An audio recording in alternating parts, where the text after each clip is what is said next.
श्री सीतारामचंद्राभ्याम नमः। श्रीमद् वाल्मीकि रामायण प्रथम खंड अयोध्या कांड चतुर्थ सर्ग। श्री राम को राज्य देने का निश्चय करके राजा सुमंत्र द्वारा पुनः श्री राम को बुलाकर उन्हें आवश्यक बातें बताना, श्री राम का कौशल्या के भवन में जाकर माता को यह समाचार बताना और माता से आशीर्वाद पाकर लक्ष्मण से प्रेम पूर्वक वार्तालाप करके अपने महल में जाना। राजसभा से पूर्ववासियों के चले जाने पर कार्य सिद्धि के योग्य देश काल के नियमों को जानने वाले प्रभावशाली नरेश पुनः मंत्रियों के साथ सलाह करके यह निश्चय किया कि कल ही पुष्य नक्षत्र होगा, अतः कल ही मुझे अपने पुत्र कमल नयन श्री राम का युवराज पद पर राज्याभिषेक कर देना चाहिए। तदनंतर अनंतपुर में जाकर महाराज दशरथ ने सूत को बुलाया और आज्ञा दी, जाओ श्री राम एक बार फिर यहाँ बुला लाओ।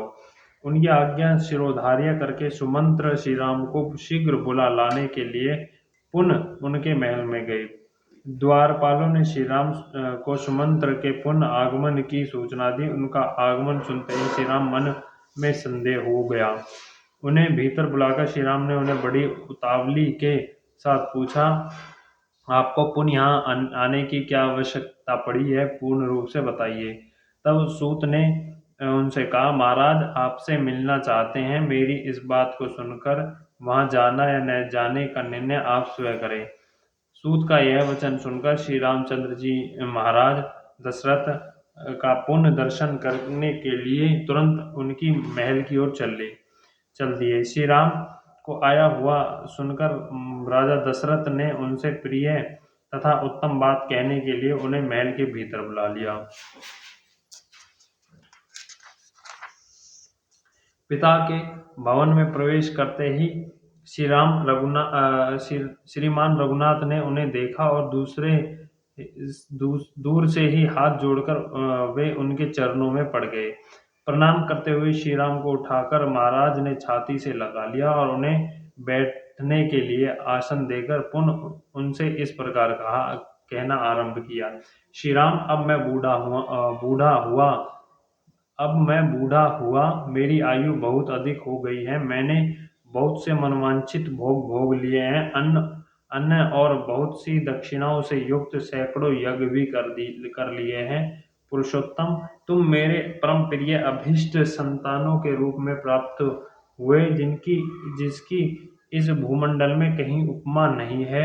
मैंने दान, यज्ञ और स्वाध्याय भी कर लिए वीर, मैंने अभीष्ट सुखों का भी अनुभव कर लिया है। मैं देवता, ऋषि, पितृ और ब्राह्मणों द्वारा अपने ऋणों से भी पूर्ण हो गया हूँ।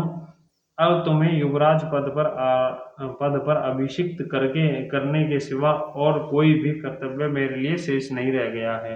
अतः मैं तुमसे जो कहूँ, मेरी उस आज्ञा का तुम्हें पालन करना चाहिए। बेटा, अब सारी प्रजा तुम्हें अपना राजा बनाना चाहती है, अतः मैं तुम्हें युवराज पद अभिषिक्त करूंगा। रघुनंदन श्री राम, आज मुझे बड़े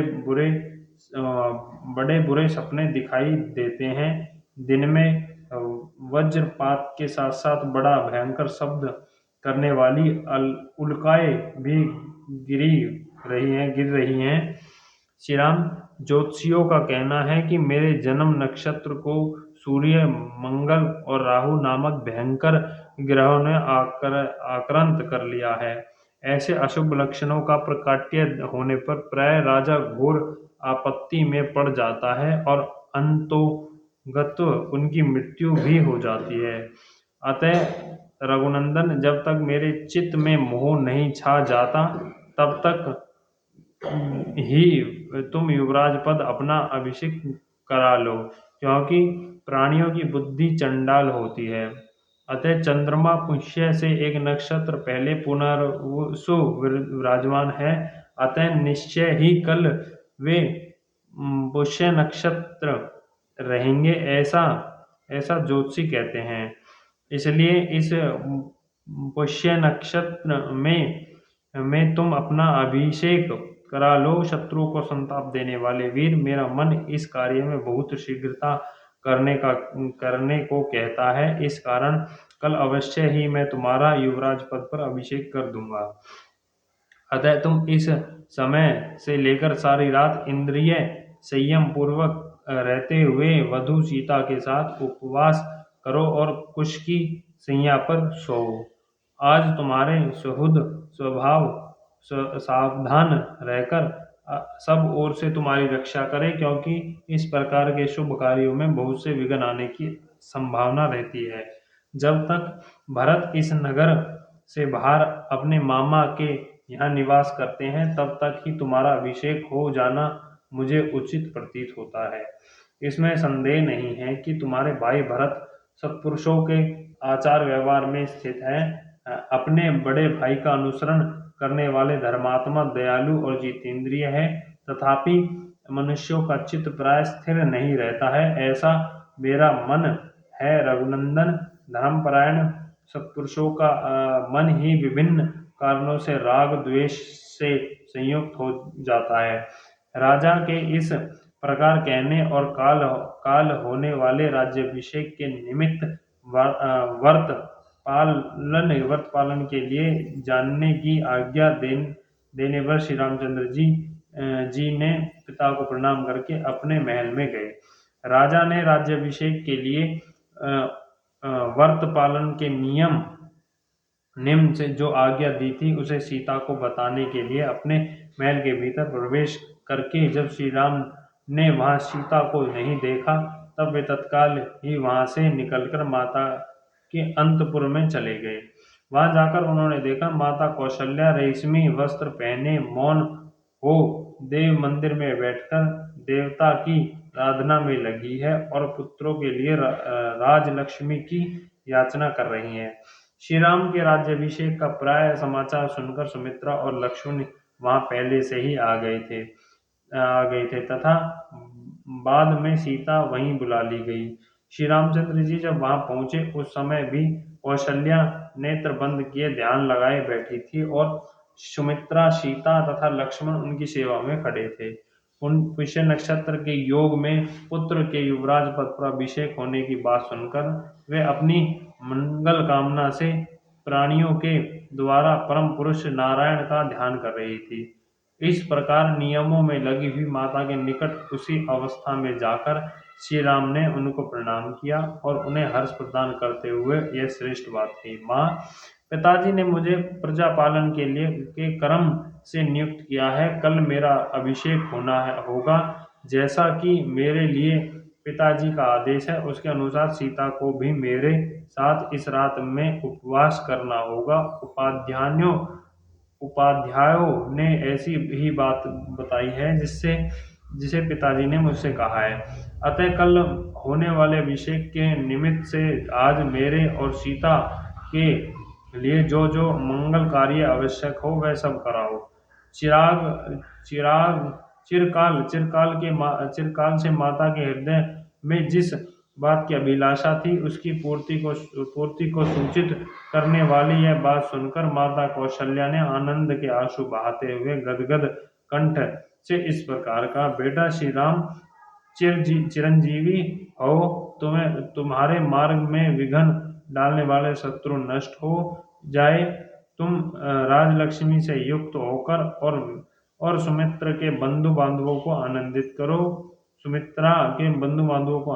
करो। बेटा तुम मेरे द्वारा किसी मंगल नक्षत्र में उत्पन्न हुए थे, जिससे तुम अपने गुणों द्वारा पिता दशरथ को प्रसन्न कर लिया है। बड़े हर्ष की बात यह है कि मैंने कमल नयन भगवान विष्णु की प्रसन्नता के लिए जो व्रत उपवास आदि किया था, वह आज सफल हो गया है। बेटा, इसके फल से यह ईश्वर कुल की राजलक्ष्मी तुम्हें प्राप्त होने वाली है। माता के ऐसा कहने पर श्री राम ने विनीत भाव से हाथ जोड़कर खड़े हुए अपने भाई लक्ष्मण की ओर देखा। मुस्कुराते हुए से कहा, लक्ष्मण, तुम मेरे साथ इस पृथ्वी के राज्य का शासन पालन करो। तुम मेरे द्वितीय अनंत अंतराम यह हो, यह राजलक्ष्मी तुम्हें को प्राप्त हो रही है। सुमित्रा नंदन, तुम अभिष्ट भोगों और राज्यों के श्रेष्ठ फलों का उपभोग करो। तुम्हारे लिए मैं इस जीवन जीवन तथा राज्य की अभिलाषा करता हूँ। लक्ष्मण से ऐसा कहकर श्री राम ने दोनों माताओं को प्रणाम किया और सीता को भी साथ चलने की आज्ञा दिलाकर वे उनके लिए उनको लिए लिए हुए अपने महल में चले गए। इस प्रकार श्रीमद् वाल्मीकि निर्मित हर्ष रामायण आदि काव्य के अयोध्या कांड में चौथा सर्ग पूरा हुआ। बोल सियापति रामचंद्र की जय, पवन सुत हनुमान की जय, लक्ष्मण भरत शत्रुघ्न भगवान की जय। जय सियापति रामचंद्र की जय।